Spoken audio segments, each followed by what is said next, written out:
Good morning प्यारे बच्चों।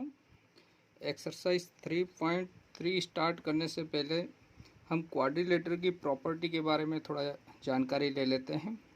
तो क्वाड्रिलेटर को हम जनरली 3 पार्ट में डिवाइड करते हैं। एक होता है ट्रेपेजियम, सेकेंड को हम पैरेललोग्राम कहते हैं और थर्ड को हम काइट कहते हैं, ठीक है ना।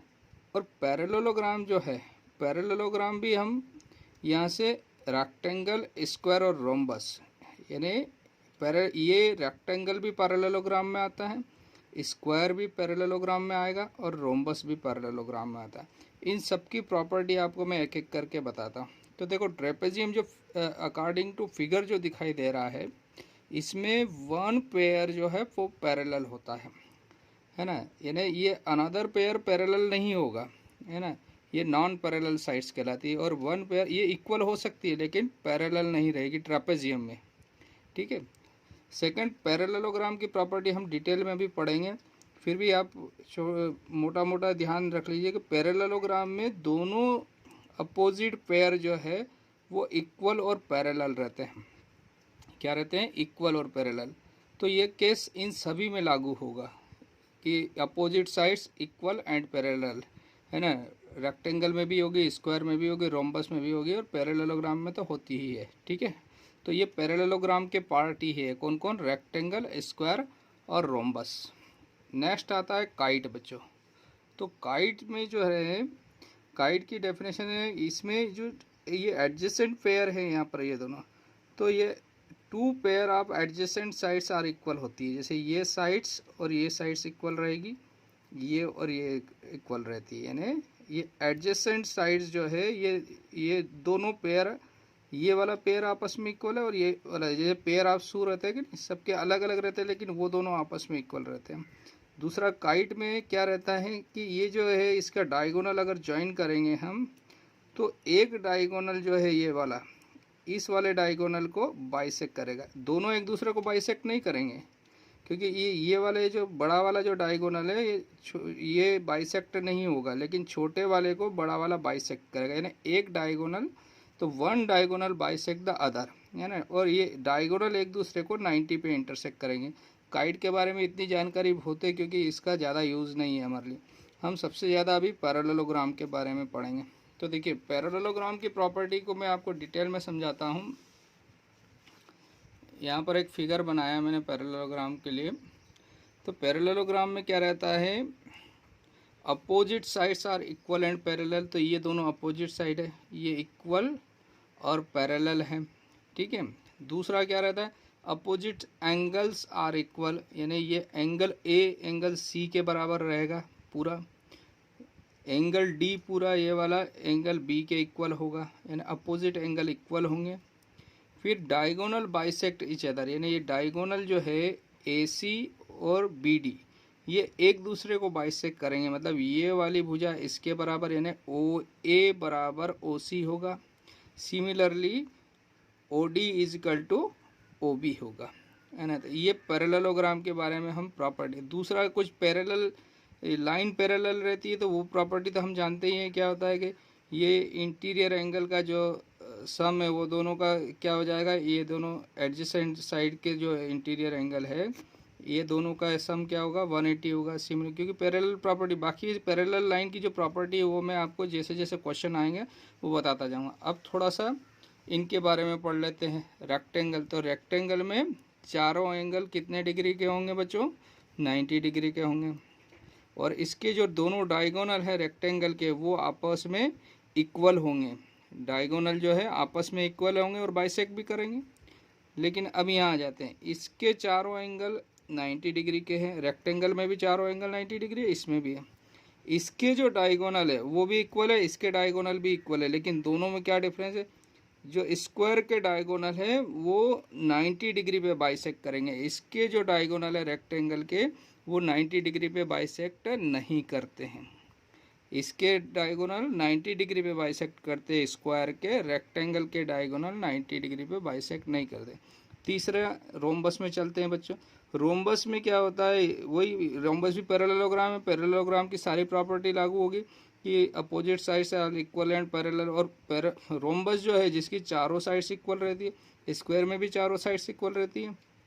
लेकिन स्क्वायर और रोम्बस में क्या डिफरेंस है, स्क्वायर के चारों एंगल 90 डिग्री के रहते हैं, इसके एंगल जो है वो 90 डिग्री के नहीं होते, लेकिन अपोजिट एंगल इक्वल रहते हैं। और डायगोनल जो है वो इक्वल नहीं होते, किसमें, रोम्बस में। इसमें क्या होगा, डायगोनल जो है ये वाला डायगोनल और ये वाला इक्वल नहीं होगा, लेकिन डायगोनल एक दूसरे को 90 डिग्री पे बाइसेक्ट करेंगे। ये इतनी जानकारी आप अभी अपने नॉलेज में रखिए। अब जैसे जैसे क्वेश्चन आएगा मैं आपको डिटेल बताता जाऊंगा। Okay, thank you. प्यारे बच्चों, एक्सरसाइज 3.3 से क्वेश्चन नंबर फर्स्ट ले रहे हैं। क्या कहा है देखिए, गिवन अ पैरेललोग्राम ABCD, आपको ABCD एक पैरेललोग्राम दिया है। Complete each statement along with the definition or property used, यानी आपको रीज़न भी देना है उसमें कि ये जो है आप इसके इक्वल में जो पार्ट लिख रहे हैं डायगोनल का, जो भी रीज़न आपको रीज़न देना है उसके लिए।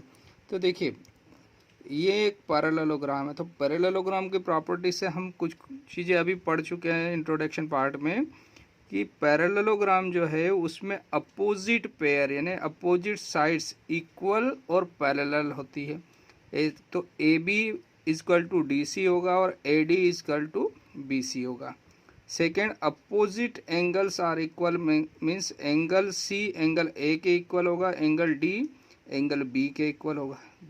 फिर आगे पढ़ा हमने, डायगोनल जो है इसके वो बाइसेक्ट करते हैं, मीन्स क्या हुआ, इस DB को AC बाइसेक्ट करता है, इसका मतलब हो गया OD इक्वल टू OB होगा, OC इक्वल टू OA होगा।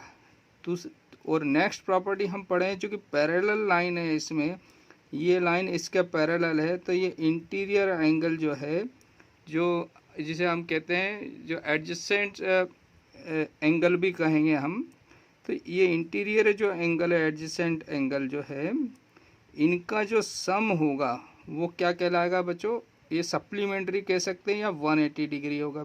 ऐसे इसका और इसका सम 180 डिग्री होगा, चूँकि पैरेलल लाइन पे बने हुए, इन दोनों का सम भी 180 होगा, इन दोनों का सम भी 180 होगा। तो हम इसको कहें adjacent angle in a parallelogram are supplementary, इसे हम ऐसा भी लिख सकते हैं रीजन के रूप में। तो देखिए क्या आंसर हो जाएगा, यहाँ पर देखते हैं AD किसके इक्वल होगा बच्चों, तो AD किसके इक्वल होगा, BC के। अपोजिट साइड्स क्या होती है, इसकी इक्वल होती है पैरेललोग्राम में, है ना। सेकेंड, DCB देखते हैं, DCB यानी एंगल C, ये वाला एंगल C किसके बराबर होगा, एंगल A, तो इसको लिखेंगे DAB, एंगल DAB, है ना। रीजन क्या दे देंगे, opposite angles are equal in a parallelogram. अब OC क्या है, ये डायगोनल जो एक दूसरे को बाइसेक्ट कर रहे हैं, तो इस AC का आधा है, यानी OC तो किसके इक्वल होगा, वो एक ये DB डायगोनल AC को बाइसेक्ट कर रहा है ना, तो इसलिए OC इक्वल टू OA होगा। तो यहाँ पर लिखेंगे OA। Next, measurement of DAB देखो DAB ये वाला एंगल, और मेजरमेंट ऑफ CDA मीन्स ये वाला एंगल, ये दोनों, ये एंगल और ये एंगल, तो ये क्या है, ये एडजेसेंट एंगल इन पैरेललोग्राम हो गया ना। ये एक ही साइड पर बने हुए दोनों एंगल का सम कितना हो जाएगा, 180 डिग्री हो जाएगा। ये चूँकि ये लाइन और ये लाइन पैरेलल है, तो यहाँ पर ये सप्लीमेंट्री एंगल कहलाएंगे। क्या कहलाएंगे, इनको क्या कहेंगे, adjacent angle in a parallelogram are supplementary. तो ये तो हमारा आंसर हो गया। अब यहाँ पर इनके रीज़न हम नोट कर लेते हैं बच्चों। तो बच्चों जो प्रॉपर्टी हमने यहाँ पर यूज़ करी वो इनके आगे नोट कर देंगे हम। तो AD इक्वल टू BC यानी ये अपोजिट साइड है, तो यहाँ लिख देंगे opposite side of a parallelogram. Parallelogram short form में हम ऐसा लिख सकते हैं, of a parallelogram are equal, है ना। सेम अपोजिट एंगल इक्वल रहते हैं, तो क्या लिख दिया, opposite angles of a parallelogram are equal. Third में क्या रहता है, डायगोनल एक दूसरे को बाइसेक्ट करते हैं, तो यहाँ लिख दिया diagonals of a parallelogram bisect each other. और ये लास्ट में क्या था ये एंगल जो है एडजेसेंट एंगल जो है कि पैरेललोग्राम के, वो क्या होते हैं सप्लीमेंट्री, मतलब दोनों का सम 180 होता है। तो adjacent angle in a parallelogram are supplementary. तो यहाँ पर ये क्वेश्चन आपका कंप्लीट होता है बच्चों। Okay, thank you.